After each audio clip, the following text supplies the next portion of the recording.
Okay, ચાલો.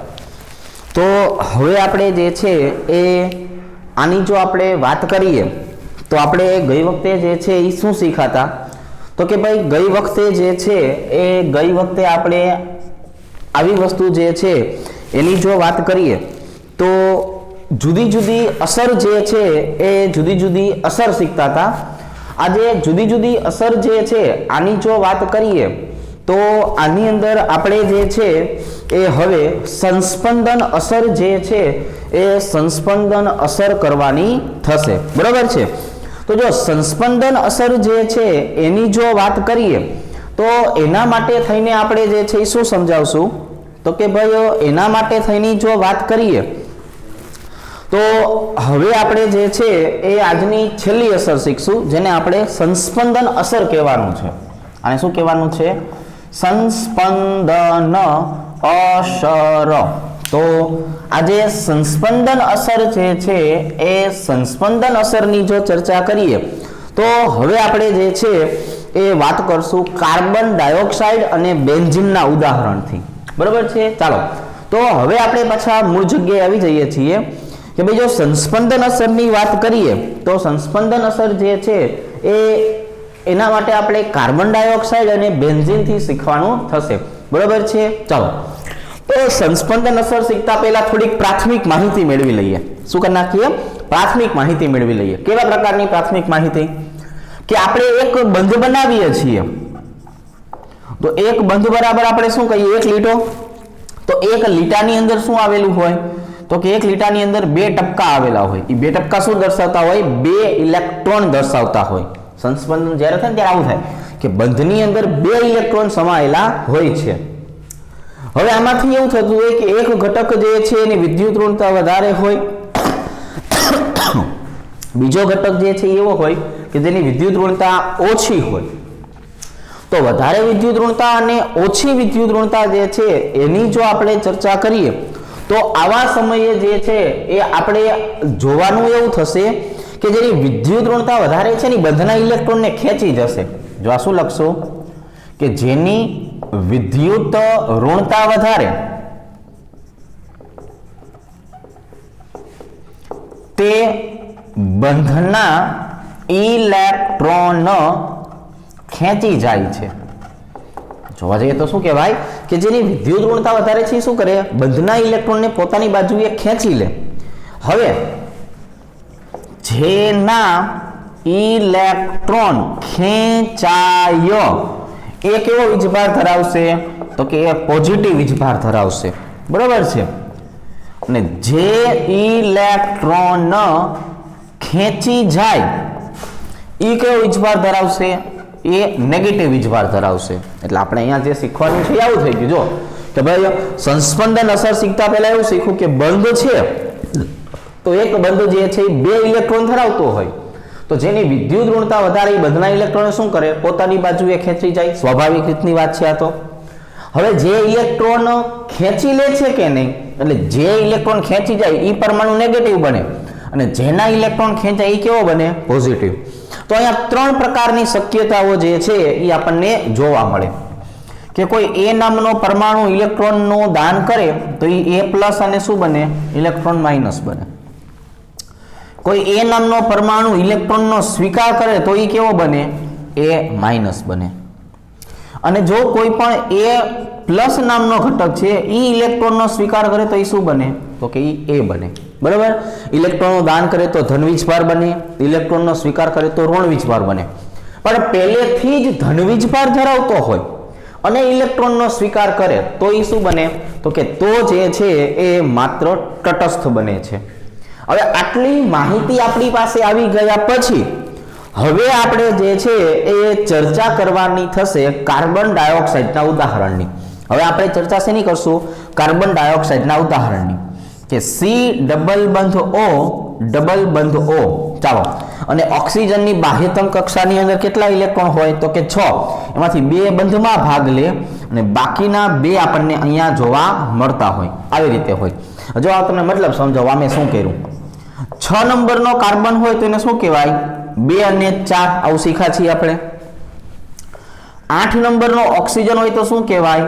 2 અને 6. આ હકીકતમાં છે ને લુઈસ બિંદુ નિરૂપણ છે. જો હું તમને પહેલેથી સમજાવું, હકીકતમાં છે ને લુઈસ બિંદુ નિરૂપણ હોય, એની હું તમને ખાલી માહિતી આપી દઉં કે અહીંયા આપણે કાર્બનની વાત કરીએ તો 2 અને 4, એટલે આ જે બહારની કક્ષમ છે ને આનું નામ છે બાહ્યતમ કક્ષા, અથવા આને કહેવામાં આવે છે સંયોજકતા કક્ષા. બરોબર. એવી જ રીતે આ જે છે એ પણ કોણ થઈ ગયો? તો કે બાહ્યતમ અથવા સંયોજકતા કક્ષા. તો હંમેશા જે બાહ્યતમ અથવા સંયોજકતા કક્ષા છે કે નહીં એના જ ઇલેક્ટ્રોન લખવાના. જો ફોર એક્ઝામ્પલ કાર્બનની વાત કરું, ઓક્સિજનની વાત કરું તો કાર્બન પાસે કેટલા ઇલેક્ટ્રોન છે? 4. 1 2 3 4. ઓક્સિજન પાસે કેટલા છે? 6. 1 2 3 4 5 6. 1 2 3 4 5 6. હવે આમાંથી બંધમાં ભાગ કેટલા લેવાના છે? તો કે આમાંથી બંધમાં ભાગ આટલા લેશે. જો કે આ બે વચ્ચે બંધ બનશે, આ બે વચ્ચે બંધ બનશે, આમની વચ્ચે, આમની વચ્ચે. પણ ઓક્સિજન પાસે આજે 4 ટપકા જે છે ને એ બંધમાં ભાગ લેતા નથી. એટલા માટે એને કહેવામાં આવે છે અબંધકારક ઇલેક્ટ્રોન યુગ્મ. એટલે એને શું કહેવામાં આવે છે? એને કહેવામાં આવે છે અબંધકારક ઇલેક્ટ્રોન યુગ્મ કહેવામાં આવે છે. તો આ જે છે એ બની ગયો કાર્બન ડાયોક્સાઇડનો અણુ. હવે આપણે વાત કરી હતી વિદ્યુત ઋણતાના તફાવતની અને ઇલેક્ટ્રોન કોણ ખેંચે છે કોણ નથી ખેંચતું એની. તો હવે આપણે આના માટેની જો વાત કરીએ તો આવું કહી દઈશું કે ભાઈ કાર્બન ડબલ બંધ ઓક્સિજન, આની પાસે કેટલા ટપકા છે? 1 2 3 4. આની પાસે 1 2 3 4. હવે આ કાર્બન કરતા ઓક્સિજનની વિદ્યુત ઋણતા વધારે હોય. કાર્બનની વિદ્યુત ઋણતાનું મૂલ્ય હોય 2.5, ઓક્સિજનની વિદ્યુત ઋણતાનું મૂલ્ય હોય 3.5. આવી રીતે. તો હવે અહીંયા જે છે એ આ બંધના ઇલેક્ટ્રોન કોણ ખેંચી જાય? તો કે ઓક્સિજન ખેંચી જાય. આપણે કીધું કે ભાઈ જે ઇલેક્ટ્રોન ખેંચી જાય કે નહીં એ કેવો બની જાય? નેગેટિવ. અને જેના ઇલેક્ટ્રોન ખેંચાય એ કેવો બને? પોઝિટિવ. એટલે ખેંચી કોણ જશે? ઓક્સિજન. એ કેવો બનવો જોઈએ? નેગેટિવ. કોના ઇલેક્ટ્રોન ખેંચાય છે? તો કે કાર્બનના. એ કેવો બનવો જોઈએ? તો કે પોઝિટિવ.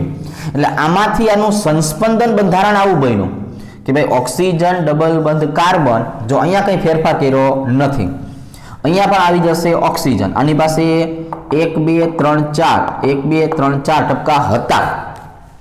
હવે આ એક લીટો જે છે ને આપણે કીધું એક લીટામાં કેટલા હોય? 2 ટપકા હોય. તો એનો મતલબ કે આની પાસે 4 તો હતા પણ એક લીટો લઈ લીધો કે નહીં, એટલે આ કેવો બન્યો? નેગેટિવ વીજભાર. અને આ કેવો બન્યો? પોઝિટિવ વીજભાર. જો ખબર પડી કે આ એક લીટો હોય એમાં કેટલા ઇલેક્ટ્રોન હોય? 2. આ એક લીટામાં કેટલા ઇલેક્ટ્રોન હતા? 2. એ 2 કોને આપી દીધા? આપણે ઓક્સિજનને. હવે આપણે કીધું કે જે ઇલેક્ટ્રોન ખેંચી જાય એ કેવો બને? નેગેટિવ. જેના ઇલેક્ટ્રોન ખેંચાય એ કેવો બને? પોઝિટિવ. કાર્બન એ નામનો પરમાણુ છે કેમ કે એને ઇલેક્ટ્રોનનું દાન કર્યું તે કેવો બન્યો? પ્લસ. ઓક્સિજને શું કર્યું? એ ઇલેક્ટ્રોનને સ્વીકાર્યો એટલે એ કેવો બન્યો? માઇનસ. હવે એની બાજુનો જે ઓક્સિજન છે એ પોતાના આ બંધના ઇલેક્ટ્રોન કોને આપશે? આ કાર્બનને આપશે. એ પોતાના આ બાજુના જે ઇલેક્ટ્રોન છે એ કોને આપશે? તો કે એ જે છે એ આ કાર્બન જે છે એ કાર્બનને આપશે. એટલે જો આવી રીતે બનશે કે ભાઈ બંધના ઇલેક્ટ્રોન આપણે જોવા જઈએ ને તો બંધના ઇલેક્ટ્રોન આવી રીતે થાય કે એનો પોઝિટિવ ચાર્જ હવે કેવો થવો જોઈએ? દૂર. એટલે એ આ બંધના ઇલેક્ટ્રોન જે છે 2 ટપકા એમાંથી એક લીટો બનાવશે. શું કરશે? જે 2 ટપકા હતા ને એમાંથી એક લીટો બનાવશે. જો કઈ રીતે? આવી રીતે. ઓક્સિજન 2 લીટા, કાર્બન, ઓક્સિજન એની પાસે 1 2 3 4 અને શું હતું? 5 6 માઇનસ વીજભાર. હવે જો આ A પ્લસ નામનો ઘટક ઇલેક્ટ્રોન સ્વીકારે તો કેવો બને? એ બને. એટલે કાર્બન પ્લસ છે ઇલેક્ટ્રોન સ્વીકારે એટલે નવો બંધ બન્યો તો કાર્બન કેવો બન્યો? ટસ્ટ. પણ ઓક્સિજને ઇલેક્ટ્રોનનું દાન કર્યું તો એ કેવો બન્યો? પ્લસ. એટલે અહીંયા આવી જશે પ્લસ વીજભાર. અને હવે આની પાસે માત્ર કેટલા ટપકા વધે છે? 2. તો આવું બંધારણ હતું. એમાંથી આ બંધારણ મળવાની પ્રક્રિયા જે છે ને એને જ સંસ્પંદન બંધારણ કહેવાય. એને શું કહેવાય? સંસ્પંદન બંધારણ. કઈ રીતે બન્યું? જો એક વખત ઉડતી નજરે તમને આટલી વસ્તુ જે છે એ હવે સમજાઈ દઉં. કે ભાઈ વારાફરતી બે ઓક્સિજનના પરમાણુઓ શું કરશે તો કે ઇલેક્ટ્રોન ખેંચશે અને ઇલેક્ટ્રોનનું દાન કરશે. એટલે કાર્બન અને કાર્બન વચ્ચે પહેલેથી જ કોણ આવેલું હોય તો કે કાર્બન અને કાર્બન વચ્ચે પહેલેથી જ બે બંધો આવેલા જ હોય. 1 2 3 4 1 2 3 4 આવી રીતે, બરાબર. અને બંને પાસે બે ઇલેક્ટ્રોન યુગ્મ છે. હવે આ એક લીટાના ઇલેક્ટ્રોન કોણ લઈ લે તો કે ઈ લઈ લે ઓક્સિજન. એટલે અહીંયા શું થઈ ગયું, ઓક્સિજન ડબલ બંધ કાર્બન, અહીંયા આવી જાય ઓક્સિજન. અહીંયા જોવો જોઈએ કોણ હતું, 1 2 3 4 ટપકા તો હતા જ, અહીંયા 1 2 3 4 તો હતા જ, પણ હવે આ લીટાના ઇલેક્ટ્રોન આવ્યા એટલે 1 2 વધ્યા અને આના ઉપર શું આવી ગયો, પોઝિટિવ ચાર્જ બન્યો. હવે આ ઓક્સિજન શું કરશે તો કે આ જે ટપકા જે છે એનાથી એક બંધ બનાવશે અને એ બંધ બનાવે છે એટલે શું થશે તો કે એટલે હવે અહીંયા જે છે એ પહેલેથી તો આવું હતું જ તે, અહીંયા પહેલેથી તો આવું હતું જ તે માઇનસ, પણ એક વધારાનો બંધ બન્યો એટલે કાર્બન પરનો ધન વીજભાર દૂર થયો પણ ઓક્સિજન ઉપર શું આવ્યું, ધન વીજભાર આવ્યો. તો આવા ઇલેક્ટ્રોન હેરફેરની પ્રક્રિયા હોય ને એને સંસ્પંદન કહેવાય. તો કઈ રીતે થયું તો કે અહીંયા પોઝિટિવ ચાર્જ, અહીંયા નેગેટિવ ચાર્જ. હવે અહીંયા ઊંધી પ્રોસેસ થશે. શું થશે, ઊંધી, કે આ ઓક્સિજન પોતાના બંધના ઇલેક્ટ્રોનનું દાન અહીંયા કરશે એટલે અહીંયા શું બનશે, દ્વિબંધ. અને આ ઓક્સિજન પોતાના બંધના ઇલેક્ટ્રોન ખેંચી જશે એટલે કેવો બનશે, તટસ્થ. એટલે પાછું આપણને આ જ સ્વરૂપ જે છે એ આ જ સ્વરૂપ મળી જશે. કઈ રીતે તો કે કાર્બન ઓક્સિજન આવી રીતે અહીંયા આવી જશે ડબલ બંધ, અહીંયા ઓક્સિજન. હવે શું થયું કે અહીંયા બંધના ઇલેક્ટ્રોનનું દાન કર્યું એટલે અહીંયા આવી ગયો અને અહીંયા બે ઇલેક્ટ્રોન પાછા આવી જશે. એટલે જે બંધારણથી શરૂઆત કરો છો એ જ બંધારણ અંતિમ જગ્યાએ આપણને પાછું મળે, બરોબર. જે બંધારણથી આપણે શરૂઆત કરી હોય કે નહીં એ જ બંધારણ આપણને જે છે એ અંતિમ જગ્યાએ શું મળે, પાછું મળે.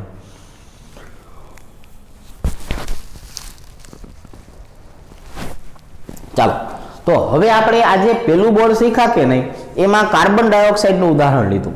હવે બીજું ઉદાહરણ લેશું કે નહીં એની અંદર આપણે જે છે શું કરશું, બેન્ઝીનનું ઉદાહરણ લેશું. કોનું ઉદાહરણ લેશું, બેન્ઝીનનું. અને એને આધારે ખાલી સંસ્પંદન જે છે એ સંસ્પંદન સમજાવશું.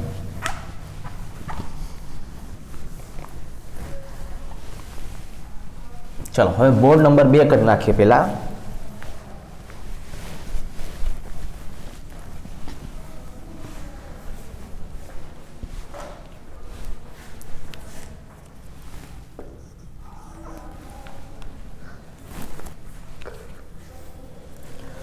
હવે આપણે વાત કરવું છે બેન્ઝીનના ઉદાહરણ દ્વારા. હવે આપણે શેની વાત કરવી છે તો કે હવે આપણે વાત કરવી છે બેન્ઝીનના ઉદાહરણ દ્વારા. જો બેન્ઝીન શબ્દ તમે આની પહેલા પણ સાંભળેલો હોવો જોઈએ. બેન્ઝીનનો મતલબ થાય C6H6, મતલબ આમાં 6 કાર્બન અને 6 હાઇડ્રોજન આવેલા છે. હવે આ જે 6 કાર્બન ને 6 હાઇડ્રોજન છે એનું રેખીય એનું સમતલીય બંધારણ હોય. Carbon carbon carbon carbon carbon અને કાર્બન આ બધા એકબીજા સાથે સિંગલ બંધથી શરૂઆતમાં જોડાયેલા હોય. આવી રીતે આ દરેકની સાથે એક એક જે છે એ હાઇડ્રોજન જોડાયેલો હોય. આવી રીતે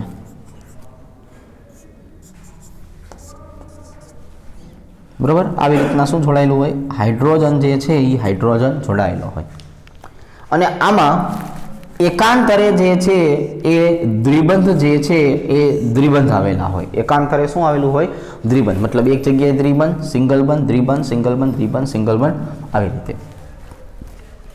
તો હવે આપણે આ બધાને નંબર આપી દઈએ કે ભાઈ આને કાર્બન નંબર 1 કહેવાય, અને કાર્બન નંબર 2 કહેવાય, અને કાર્બન નંબર 3 4 બરાબર છે, 5 અને કાર્બન નંબર 6.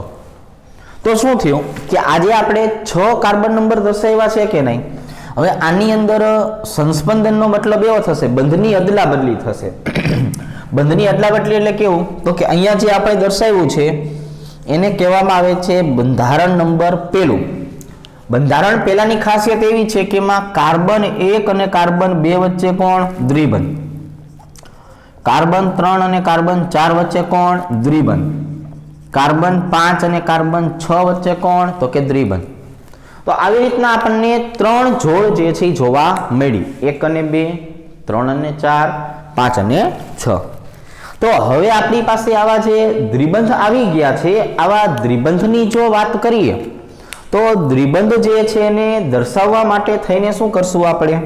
તો કે ભાઈ આવા દ્વિબંધ જે છે એ દ્વિબંધને દર્શાવવા માટે થઈને આ બંધ જે છે એને મોકલી દેશું બાજુના કાર્બન ઉપર, એટલે અહીંયા દ્વિબંધ થાય. તો એ જ સમયે આ દ્વિબંધ જે છે એ ક્યાં આવી જાય? ફરીથી બાજુના કાર્બન ઉપર. એ જ સમયે આ પણ ક્યાં આવી જાય? ફરીથી બાજુના કાર્બન ઉપર.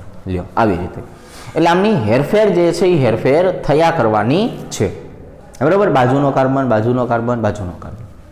તો હવે આપણી પાસે જે બંધારણ હતું પહેલા આવી રીતના હતું ને કે ભાઈ કાર્બન, કાર્બન, કાર્બન અને કાર્બન, આ દરેકની સાથે કોને જોડ્યો તો?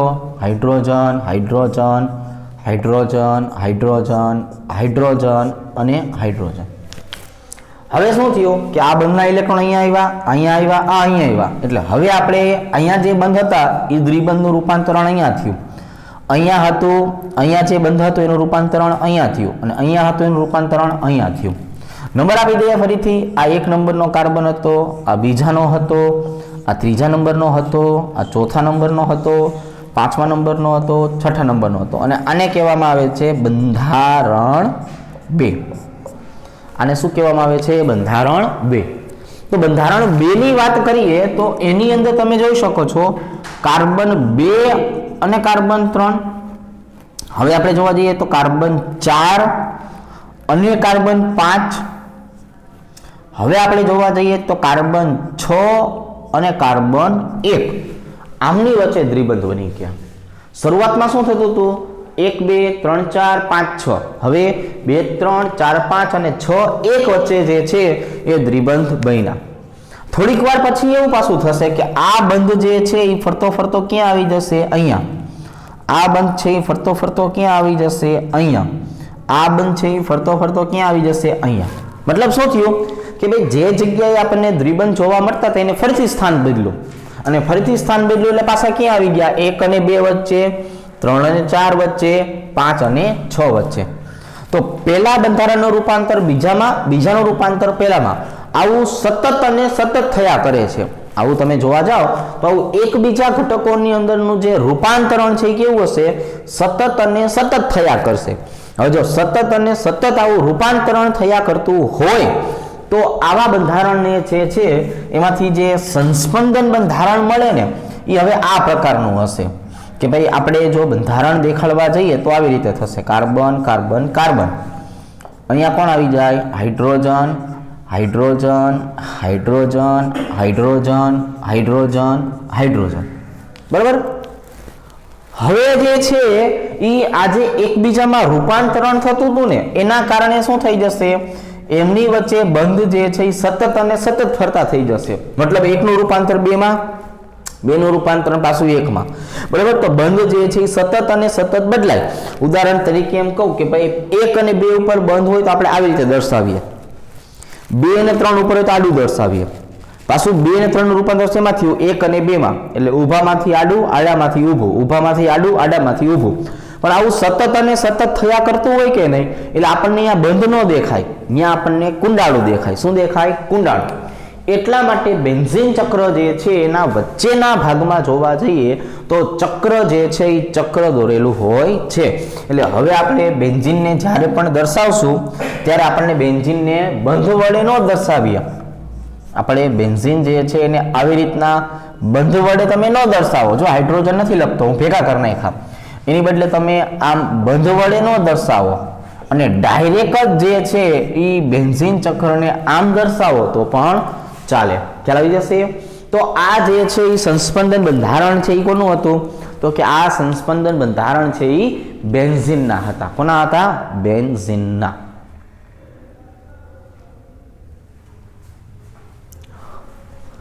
હવે આપણે જે છે એ અસર જે છે એ બધી પૂરી કરી.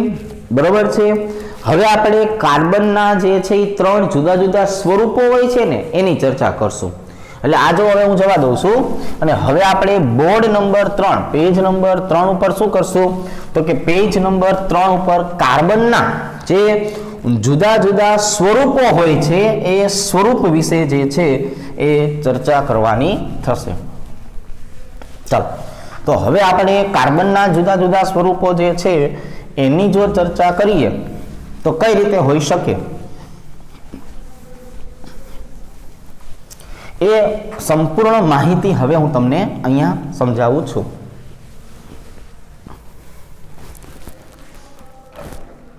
ચાલો પેજ નંબર 3 આપી દઈએ.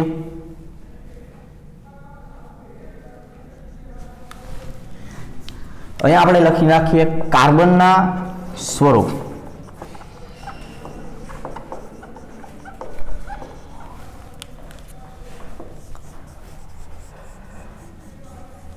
આવી રીતે હવે આજે કાર્બનના સ્વરૂપની આપણે વાત કરી છે તો કાર્બનને આપણે 3 ભાગમાં વહેંચી દઈશું. કેટલા ભાગમાં વહેંચી દઈશું? 3 ભાગમાં વહેંચી દઈશું. પહેલો ભાગ જે છે ને આપણે નામ આપી દઈશું કાર્બોકેટાયન. બીજો જે ભાગ છે ને આપણે નામ આપી દેવાનું છે કાર્બોએનાયન. ત્રીજું આપણે નામ આપી દેવાનું છે કાર્બીન. બરાબર, 3 સ્વરૂપ છે કાર્બનના: કાર્બોકેટાયન, કાર્બએનાયન અને કાર્બીન. હવે કાર્બોકેટાયન શબ્દનો વાત કર્યો એનો મતલબ કે કાર્બન ઉપર શું હોવું જોઈએ? ધન આયન. આયન નો બોલવું હોય ને વીજભાર બોલવું હોય તો પણ ચાલે. બરાબર, ધન વીજભાર. કાર્બોએનાયન નો મતલબ શું થયો કે કાર્બન ઉપર શું આવેલું હશે? ઋણ વીજભાર અથવા કાર્બન ઋણ આયન તરીકે હશે. અને કાર્બીન નો મતલબ શું થઈ ગયો તો કે કાર્બીન નો મતલબ થઈ ગયો તટસ્થ. એની પાસે કોઈ જ પ્રકારના જે છે એ ઘટકો આવેલા નથી. હવે મૂળભૂત રીતે જોવા જઈએ તો આવી રીતે દર્શાવશું કે ભાઈ 6 નંબરનો કાર્બન હોય તો એને દર્શાવાય કેમ? તો કે એને દર્શાવાય 2 અને 4 રીતે. પણ કાર્બનની સંયોજકતાને આધારે જોવા જઈએ, એને બંધારણ જે છે એ કરવું હોય, અષ્ટક રચના પૂર્ણ કરવી હોય તો આપણે શું દર્શાવીએ એને? તો આપણે એને 2 અને 8 દર્શાવીએ. શું દર્શાવીએ એને? 2 અને 8. તો એનો મતલબ એ 4 ઇલેક્ટ્રોનની શું કરશે? ભાગીદારી. એવું આપણે શીખેલા છીએ. બરાબર, અહીંયા શું કરશે? ભાગીદારી. હવે આ 4 ઇલેક્ટ્રોનની ભાગીદારી કોની સાથે કરે છે એ અગત્યનું છે. હવે આ 4 ઇલેક્ટ્રોન જે છે એની ભાગીદારી જે છે એ ભાગીદારી કોની સાથે કરે છે ને એ પણ અગત્યનું છે. ફોર એક્ઝામ્પલ આપણે વાત કરીએ કાર્બનની કે કાર્બન જે છે એ 4 જુદી જુદી સંયોજકતાથી કોકની સાથે જોડાયેલો છે. બરાબર છે. એમાં આપણે 3 જગ્યાને હાઇડ્રોજન કહી દઈએ. 3 જગ્યાને શું કહી દઈએ? હાઇડ્રોજન. એક જગ્યા કોની આવેલી છે? હેલોજનની. એટલે આની પાસે જે છે 1 2 3 4 લીટા એટલે ઇલેક્ટ્રોન કેટલા થાય? 8. એટલે હવે આની અષ્ટક રચના કેવી કહેવાય? પૂર્ણ કહેવાય. અષ્ટક રચના કેવી કહેવાય? પૂર્ણ કહેવાય. અહીંયા પણ આપણે કાર્બન જે છે એની 4 સંયોજકતા જે છે એ 4 સંયોજકતા દર્શાવી દઈએ. બરાબર છે. હવે અહીંયા જે 4 સંયોજકતા જે આવેલી છે એની આપણે જો ચર્ચા કરીએ તો આપણે આવી રીતે દર્શાવશું કે અહીંયા કોઈ A, B અને C નામના ઘટકો આવેલા છે. અહીંયા આવેલું છે H. બરાબર છે. અહીંયા પણ આવેલું છે H. અથવા આપણે હાલો H ઘટક જે છે એ દરેક જગ્યાએ લગાવી દઈએ. અહીંયા કોઈ અલગ પ્રકારનો ઘટક જે છે આવેલો છે Z નામનો ઘટક. અહીંયા કોણ આવેલું છે? Z નામનો ઘટક આવેલો છે. બરાબર. ચાલો તો હવે આપણે કાર્બ કેટાયન અને કાર્બ એનાયનની જો વ્યાખ્યાની વાત કરીએ તો આવી રીતે દર્શાવશું કે ભાઈ જ્યારે કાર્બન 6 ઇલેક્ટ્રોન અને ધન વીજભાર ધરાવે છે તો એને કાર્બોકેટાયન કહે છે. જ્યારે આપણે જે છે એ કાર્બનની વાત કરીએ તો કાર્બન જે છે એ 6 ઇલેક્ટ્રોન અને ધન વીજભાર ધરાવે ને તો આપણે એને શું કહીએ? તો આપણે એને કાર્બોકેટાયન કહીએ. આની જો વ્યાખ્યા આપીએ તો અમે આવશું કે જ્યારે કાર્બન 8 ઇલેક્ટ્રોન અને ઋણ વીજભાર ધરાવે, જ્યારે કાર્બન 8 ઇલેક્ટ્રોન અને ઋણ વીજભાર ધરાવે ત્યારે આપણે એને જે છે એ કાર્બો એનાયન જે છે એ એનાયન તરીકે ઓળખીએ. તો જો આપણે આ બે સમજીએ છીએ, કાર્બનને છેલ્લે રાખ્યું છે, તો હવે આપણે ધનાયન અને ઋણાયનની જો વાત કરીએ તો અહીંયા આપણે આવું સમજાવશું કે અહીંયા કાર્બન અને આ કોઈ X નામનો ઘટક છે એની જો ચર્ચા કરો તો એમની વિદ્યુત ઋણતાનો તફાવત જોવાનો. શું જોવાનો? વિદ્યુત ઋણતાનો તફાવત. જો કાર્બન કરતા X ની વિદ્યુત ઋણતા કેવી હોય? વધારે હોય તો એ શું કરશે? તો કે કાર્બન કરતા X ની વિદ્યુત ઋણતા વધારે હોય તો આ જે બંધ છે એ બંધના ઇલેક્ટ્રોન લઈને છૂટવું પડે. શું થાય? બંધના ઇલેક્ટ્રોન લઈને છૂટવું પડે. એટલે હવે તમે આમ જોવા જાવ તો કાર્બનની સાથે કોણ જોડાઈ જાય? 3 હાઇડ્રોજન. આ એક બંધના ઇલેક્ટ્રોન કોણ લઈને વયું ગયું? X નામનું ઘટક. એટલે કાર્બન કેવો બની ગયો? પ્લસ, અને X જે છે એ કેવું બની ગયું? માઇનસ. તો હવે આપણે આ કાર્બનની જો વાત કરીએ આટલા ભાગની, તો એની પાસે કેટલા બંધ થયા? 3. એટલે 1 લીટા બરાબર 2 ઇલેક્ટ્રોન. કુલ કેટલા થયા? 3. 3 એટલે 6 ઇલેક્ટ્રોન. 6 ઇલેક્ટ્રોન. અને હવે કાર્બન ઉપર શું આવી ગયું? ધન વીજભાર. તો આવો કાર્બન પ્લસ જે ઘટક હોય એને આપણે કાર્બો કેટાયન તરીકે ઓળખીએ છીએ. શેના તરીકે ઓળખીએ છીએ? કાર્બો કેટાયન તરીકે ઓળખવામાં આવે છે. તો કાર્બનની સાથે જ્યારે વધારે વિદ્યુત ઋણતા ધરાવતા ઘટકો જોડાયેલા હોય એવા સમયે કાર્બન પોતે કાર્બ કેટાયન બને છે. અને કાર્બ કેટાયન જે છે એની જો આપણે વાત કરીએ તો એ આવી રીતનું બંધારણ ધરાવે છે. હવે અહીંયા આપણે એવું સમજશું કે અહીંયા પણ જો આપણે વિદ્યુત ઋણતાના તફાવતની વાત કરીએ, વિદ્યુત ઋણતા, તો શું કહેશું કે કાર્બનની વિદ્યુત ઋણતાનું મૂલ્ય Z કરતા કેવું છે? તો કે વધારે છે. કાર્બનની વિદ્યુત ઋણતાનું મૂલ્ય Z કરતા કેવું છે? વધારે. એટલે આ વખતે કાર્બન જે છે એ શું કરશે? બંધના ઇલેક્ટ્રોન લઈને છૂટવું પડશે. કાર્બન શું કરશે? બંધના ઇલેક્ટ્રોન લઈને છૂટવું પડશે. એટલે હવે આપણી પાસે જોવા જઈએ તો શું આવી જાય? કાર્બન, હાઇડ્રોજન, હાઇડ્રોજન, આ બંધના ઇલેક્ટ્રોન લઈ લીધા ને એટલે અહીંયા શું આવી જાય? 2 ટપકા અને ઋણ વીજભાર. અને Z ઉપર કયો આવી જાય? ધન વીજભાર. તો કાર્બન પાસે હવે 1 2 3 4 5 6 7 અને 8 ઇલેક્ટ્રોન થઈ ગયા. 3 બંધ એટલે 6 ઇલેક્ટ્રોન, 2 બીજા લીધા. અને કયો વીજભાર ધરાવે? ઋણ. તો આવો જે આયન આપણને મળવાનો છે કાર્બન કે જે ઋણ વીજભાર ધરાવે છે એને આપણે કાર્બો એનાયન તરીકે ઓળખશું. શેના તરીકે ઓળખશું? કાર્બો એનાયન તરીકે ઓળખવામાં આવે છે. એટલે કાર્બ કેટાયન, કાર્બ એનાયન. હવે આપણે વાત કરીએ કાર્બનની. તો જો કાર્બનની વ્યાખ્યા જે છે એ શું થાય? તો કે જ્યારે કાર્બન 6 ઇલેક્ટ્રોન અને તટસ્થ વીજભાર ધરાવે એને કાર્બન તરીકે ઓળખાવી શકાય. શું કહેવાય? કે ભાઈ 6 ઇલેક્ટ્રોન અને તટસ્થ વીજભાર, તો એને શું કહેવાય? કાર્બન. એટલે કાર્બન કરશે આવું કે ભાઈ પોતાની પાસેની ઇલેક્ટ્રોનની સંખ્યા કેટલી આવેલી હોય? તો કે 4. 1 2 3 4. એમાંથી એ 2 ઘટકો જે છે એની સાથે શું કરશે? તો કે એમની સાથે જે છે એ બંધ બનાવશે. કોઈ A અને B નામના પરમાણુ છે એની સાથે એને બંધ બનાવ્યા, પણ 2 સંયોજકતા એની કેવી રહી? ખાલી. તો આની પાસે કુલ ઇલેક્ટ્રોન હવે કેટલા થઈ ગયા? તો કે હવે આપણે આ બંધારણને આમ દર્શાવીએ કે કાર્બન એ 2 સંયોજકતાથી જોડાયેલા છે, A અને B, અને એની પોતાની પાસે પણ કેટલા છે? 2 ઇલેક્ટ્રોન. એટલે 1 2 3 4 5 6. તો 6 ઇલેક્ટ્રોન ધરાવે છે. અને હવે જોવો જોઈએ એની પાસે વીજભાર કેવો થઈ ગયો? તટસ્થ.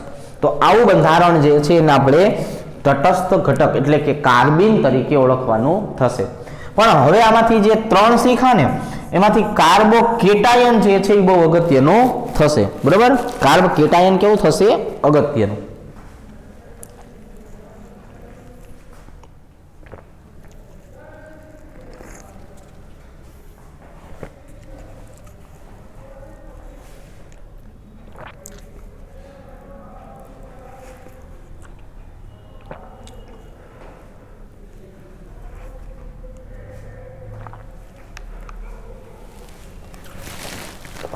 હવે સાંભળો, તો હવે આપણી પાસે જે છે એ કાર્બનના 3 સ્વરૂપ તો આવી ગયા.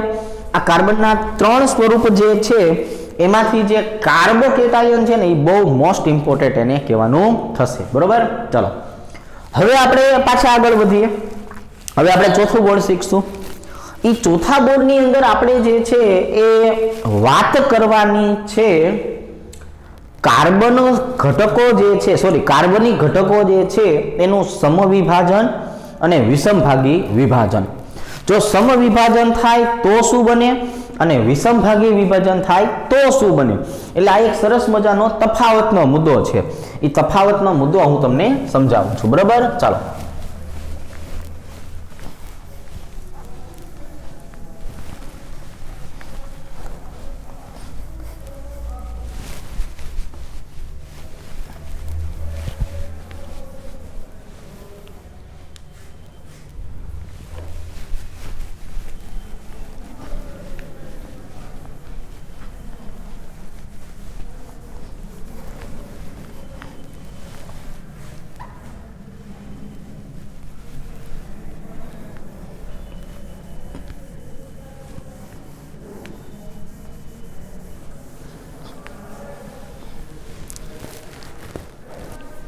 ચાલો અહીંયા બોર્ડ નંબર 4 આપી દઈએ.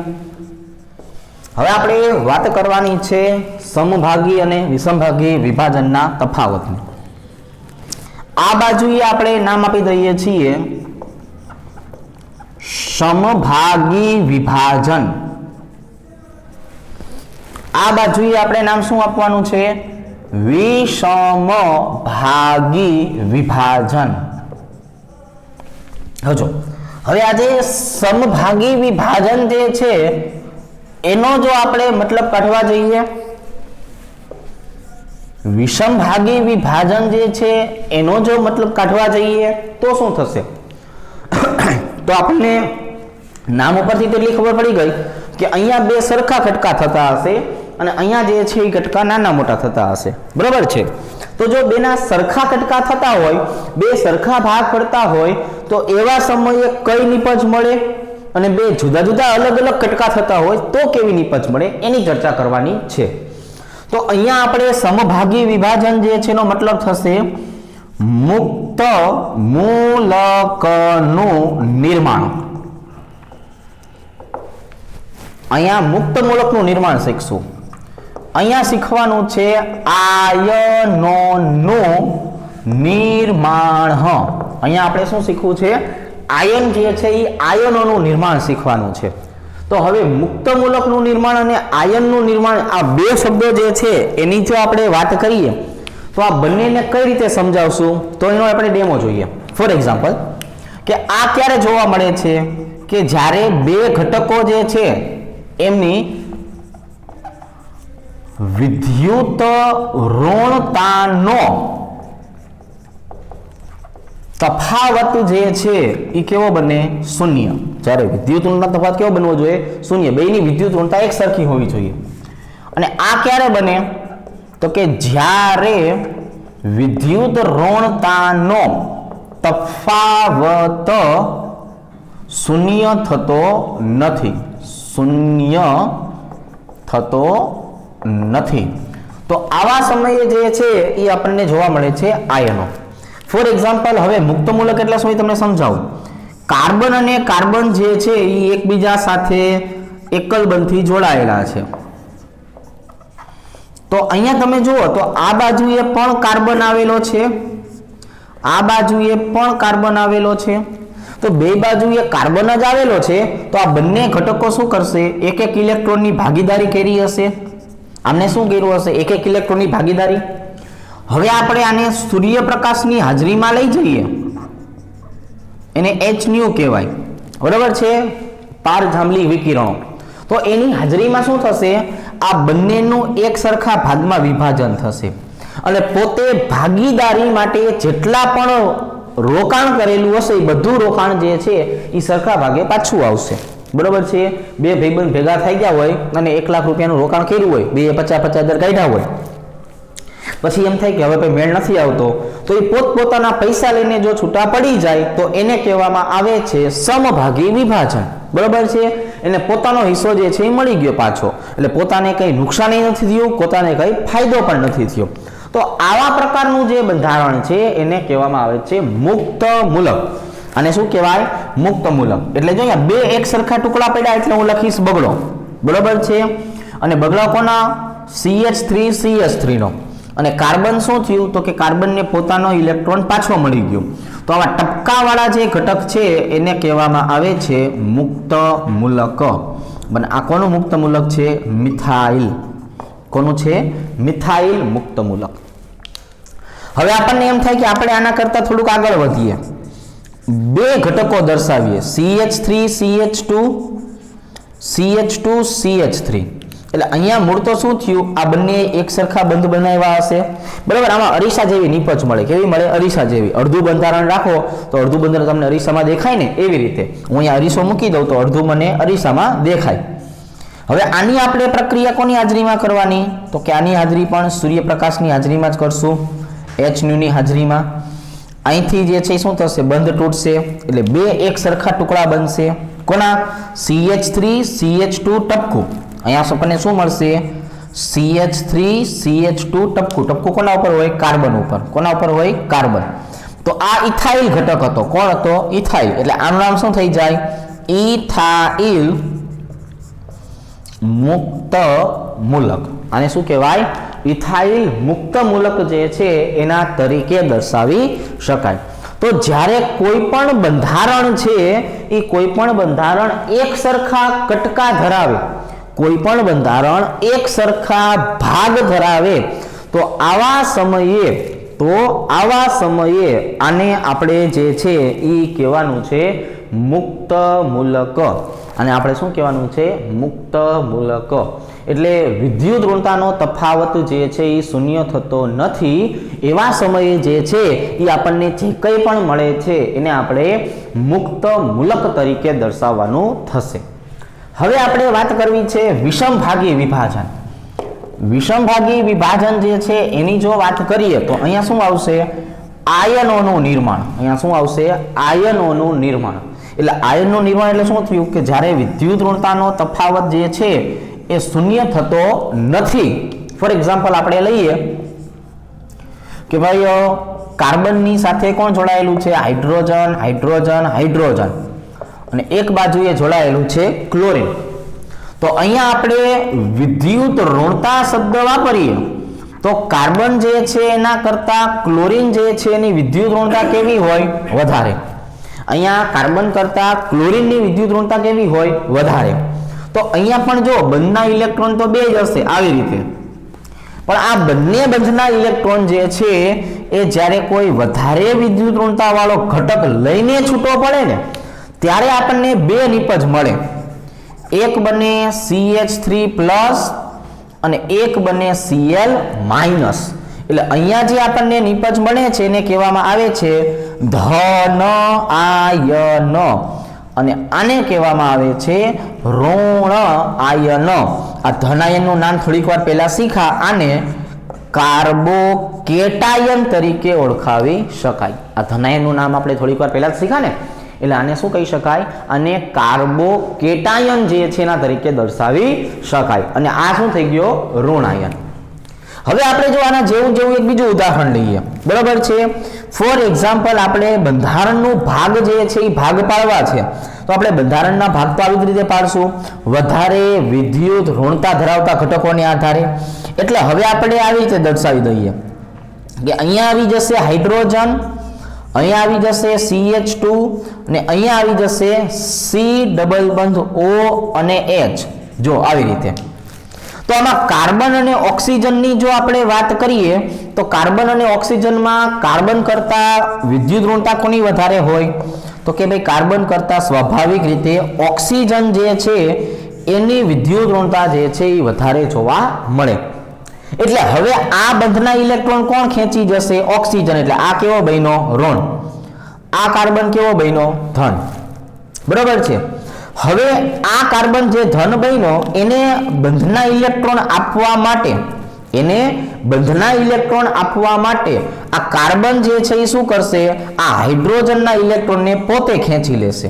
આ કાર્બન શું કરશે, હાઇડ્રોજનના ઇલેક્ટ્રોનને પોતે ખેંચી લેશે, એટલે હાઇડ્રોજન બનશે પ્લસ કાર્બન જે છે એ પોતાના બંધના ઇલેક્ટ્રોન આપી દેશે, એટલે કાર્બન બનશે ઋણ, અહીંયા આવી જશે C ડબલ બંધ O અને અહીંયા આવી જશે H, એટલે આ બંનેને સંતુલિત કરવા માટે થઈને અહીંથી બંધ તૂટ્યો, બંધ ક્યાંથી તૂટ્યો, અહીંયાથી, બરોબર છે।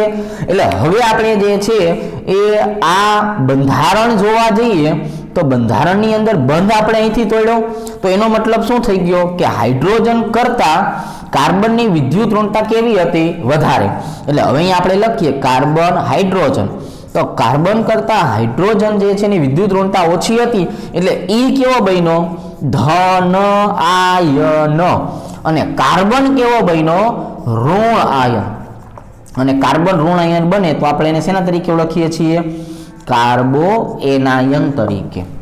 હવે જો એક વખત ફરીથી શીખડાવું કે આ બંધ તૂટ્યા કઈ રીતે, કાર્બન કરતા વિદ્યુત ઋણતા કોની વધારે હતી, ઓક્સિજનની, એટલે ઓક્સિજને આ બંધના ઇલેક્ટ્રોન પોતાની તરફ ખેંચ્યા, એટલે એ કેવો બન્યો, ઋણ, એટલે કાર્બન કેવો બન્યો, ધન, અને આ કાર્બનને ઇલેક્ટ્રોન આપવા માટે આ અહીંથી કાર્બન શું કરશે, હાઇડ્રોજનના ઇલેક્ટ્રોનને ખેંચી લેશે, એટલે બંધ અહીંથી તૂટશે, એટલે આ બંધ જ્યાંથી તૂટે છે ત્યાં આપણે વીજભાર દર્શાવવા પડે, એટલે હાઇડ્રોજન ધનાયન, કાર્બન ઋણાયન, જેને આપણે કાર્બો એનાયન તરીકે ઓળખીએ છીએ।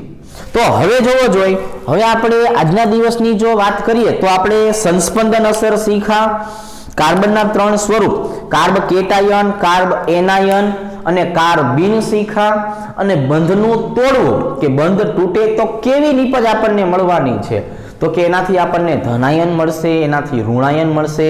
તો આવા પ્રકારની નિપજ જે છે એને આપણે બે ભાગમાં વહેંચી નાખ્યું કે સમભાગી વિભાજન કરો તો એને મુક્ત મૂલક કહેશું, અને જો વિષમભાગી વિભાજન કરો તો એને આયનોનું નિર્માણ તરીકે દર્શાવવાનું છે, જેમાં ધન વીજભાર બને, જેમાં ઋણ વીજભાર બનતા હોય। ખ્યાલ આવી જશે।